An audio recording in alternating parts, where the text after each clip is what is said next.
नमस्कार विद्यार्थियों, कैसे हैं आप सब। उम्मीद करती हूँ कि आप सभी लोग स्वस्थ और सुरक्षित होंगे और घर पर रहकर भी निरंतर अध्ययन कर रहे होंगे। बच्चों, आज हम चर्चा करेंगे नासिरा शर्मा के द्वारा लिखी गई कहानी सरहद के इस पार के बारे में, जो कि आपके पाठ्यक्रम में है।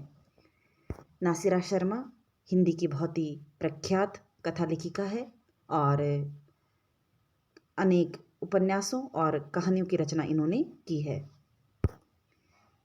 बात करें हम कहानी सरहद के इस पार के बारे में कि इस कहानी का मुख्य उद्देश्य क्या है और इसकी मूल संवेदना क्या है, तो देखिए, सरहद के इस पार जो कहानी है वह नासिरा शर्मा की सांप्रदायिक सद्भाव की भावना का प्रकाशन करने वाली कहानी है।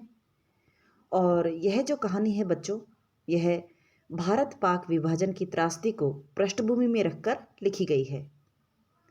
भारत पाक विभाजन के समय देखिए, अनेक मुस्लिम परिवार यहीं रह गए थे और हजारों लाखों परिवार पाकिस्तान चले गए थे। उस बंटवारे के कारण सांप्रदायिक मारकाट, लूटपाट और काफ़ी जन धन की हानि हुई थी। जो मुसलमान भारत में ही रहे वह अपने पुरखों की जन्मभूमि के मोह के कारण रहे थे या फिर सांप्रदायिक कट्टरता की कमी के कारण रहे थे। कथा लेखिका ने इसी तथ्य को सरहद के इस पार में सूक्ष्म रूप से अंकित किया है। बच्चों, इस कहानी में हिंदू मुस्लिम संप्रदायों में पूर्णतया एकता, भाईचारा और मानवीय संवेदना अपनाने की भावना का प्रतिपादन कर यह बताया गया है कि देश का जो विभाजन हुआ था वह एक दुर्भाग्यपूर्ण घटना थी और उसके नाम पर परस्पर संदेह का जो वातावरण आज भी बनता है वह भी दुर्भाग्यपूर्ण है। तो इस कहानी की जो मुख्य समस्या है बच्चों, वह है भारत में विद्यमान सांप्रदायिक तनाव की समस्या। और सरहद की इस पार कहानी की मूल संवेदना भारत पाक विभाजन के बाद सांप्रदायिक तनाव और व्यक्तिगत असफल प्रेम का निरूपण करना रहा है। कहानी की कथा वस्तु क्या है, तो देखिए, इस कहानी का जो मुख्य पात्र है, कहानी का जो नायक है वह है रेहान, जो कि एक मुस्लिम युवक है। और रेहान जो है वो शिक्षित है लेकिन थोड़ा जिद्दी स्वभाव का है। वह बहुत क्रोधित भी है। विभाजन के बाद भारत में हिंदू मुसलमान दंगे होते रहते हैं, जैसा कि कहानी में बताया गया है। रेहान हालांकि दंगों का समर्थन नहीं करता है, लेकिन वह हिंदुओं की इस रूढ़ धारणा का विरोध करता है कि मुसलमान ही सांप्रदायिक दंगों के लिए जिम्मेदार हैं और ऐसे मुसलमानों को पाकिस्तान में ही रहना चाहिए। रेहान सच्चा भारतीय और देशभक्त है, परंतु कुछ मुसलमानों के पाकिस्तान मोह के कारण उसे गलत समझा जाता है। कहानी में देखिए, रेहान का जो चरित्र है वह लेखिका ने बहुत ही संवेदनशील तरीके से प्रस्तुत किया है। रेहान ऐसा युवक है जो प्रथम श्रेणी में उत्तीर्ण हुआ है और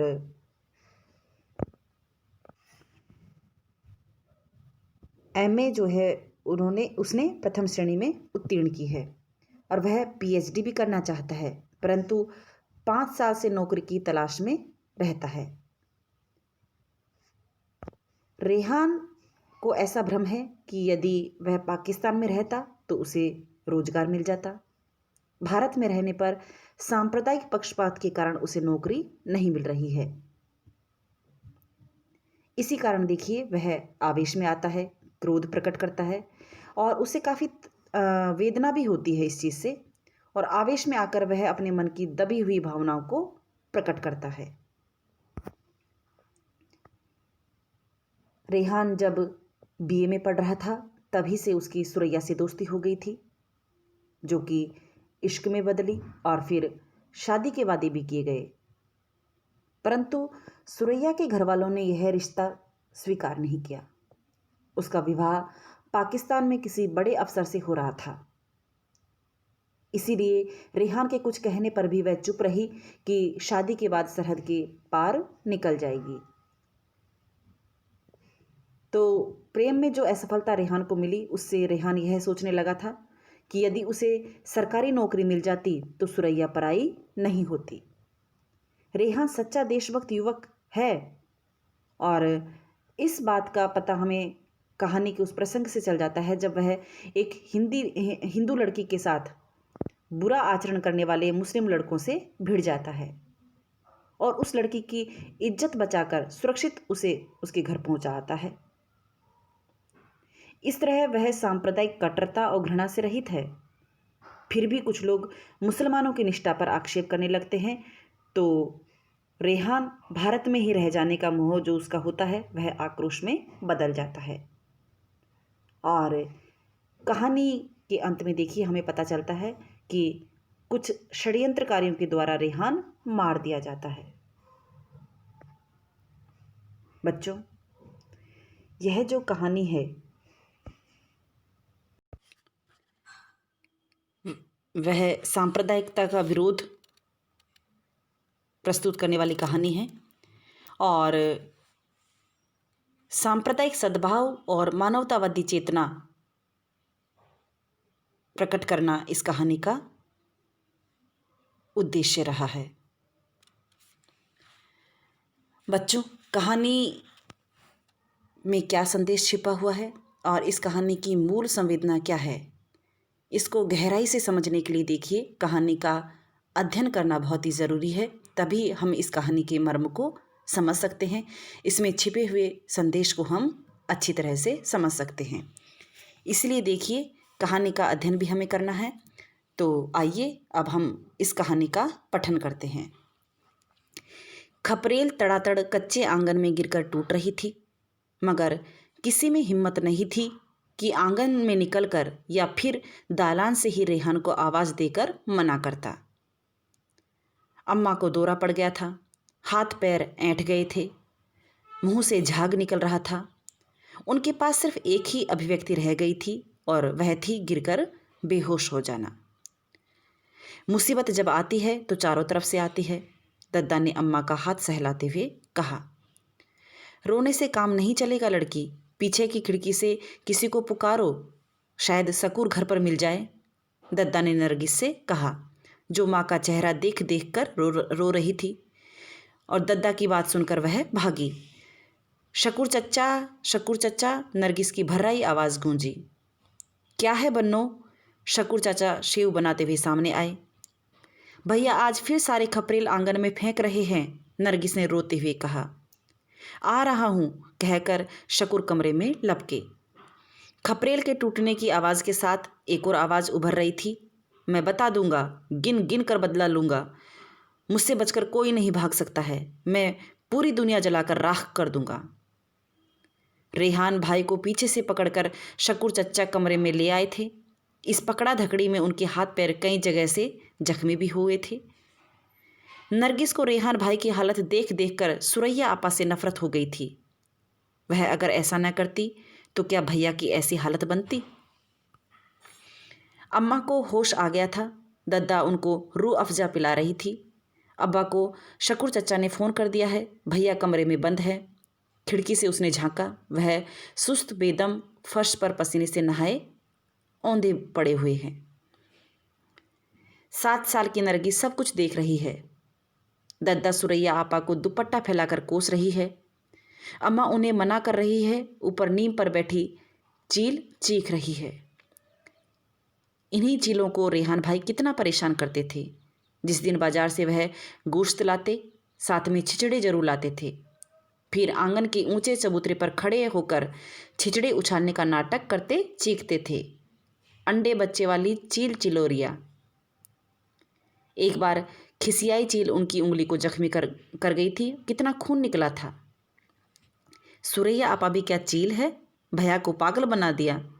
दद्दा कहती है नासपीटी जहन्नुमी है, जाने कितने घर उजाड़ेगी हर रात। तो देखिए बच्चों, कहानी में अब तक हमने जो अध्ययन किया उससे यह पता चल रहा है कि इस कहानी का जो मुख्य पात्र है रेहान, वह क्रोध में है और घर में वह चीज़ें फेंक रहा है आवेश में आकर, और शायद वह ऐसा करता चला आ रहा है और इस बात से उसकी जो माँ है वह बहुत परेशान होती है। और रेहान की छोटी बहन है नरगिस, वह इसका जिम्मेदार सुरैया को ठहराती है। उसके भाई की जो हालत हो रही है उसका जिम्मेदार वह सुरैया को ठहरा रही है। सुरैया कौन है? सुरैया वह लड़की है जिससे रेहान प्रेम करता है। रेहान ऐसा क्यों कर रहा है, इसके बारे में देखिए, आगे हम कहानी में जानते हैं। नरगिस इधर आओ, अम्मा की कमजोरी में डूबी आवाज़ उभरी। आई अम्मा, नरगिस दौड़ी आई। मेरी तिलैदानी से जरा महीन वाली सुई निकाल लाना। नरगिस भागती हुई असबाब वाली कोठरी में घुसी। अंदाजे से तिलैदानी टीन के बक्से उठाई और कोठरी से बाहर भागी। इस अंधेरी कोठरी से नरगिस को बड़ा डर लगता है। जानने अम्मा इसमें कैसे सामान रखती उठाती है। जाकर जरा खलीकुन को तो बुला लाओ, कहना नवाब दुल्हन की तबीयत ठीक नहीं है, दद्दा ने फौरन बुलाया है। नरगिस दरवाजे की तरफ बढ़ी। बेकार आप परेशान हो रही हैं, मैं ठीक हूँ, अम्मा ने रेहान भाई की बुशर्ट उठाते हुए कहा। मेरे जीते जी सारे चौचले हैं, मर गई तो कौन आएगा यहाँ पर, दद्दा ने कहा और मर्तबान से कुछ मेवे जड़ी बूटी जैसी चीज़ें निकालकर पुड़िया बांधने लगी। तो देखिए, रेहान के इस व्यवहार से उसकी माँ बहुत ही दुखी होती है, विवश नज़र आ रही है, और रेहान का यह जो क्रोधी स्वभाव है वह उसको बहुत परेशान कर रहा है। इस बात से उसकी तबीयत भी खराब होती है। कहानी में देखिए बच्चों, आज हम इतना ही अध्ययन करेंगे। आगे कहानी का अध्ययन जो हम करेंगे उसमें हमें पता चलेगा कि रेहान का जो यह स्वभाव है वह क्रोध क्यों कर रहा है और सुरैया को उसका जिम्मेदार क्यों माना जा रहा है। आज के लिए इतना ही बच्चों, धन्यवाद।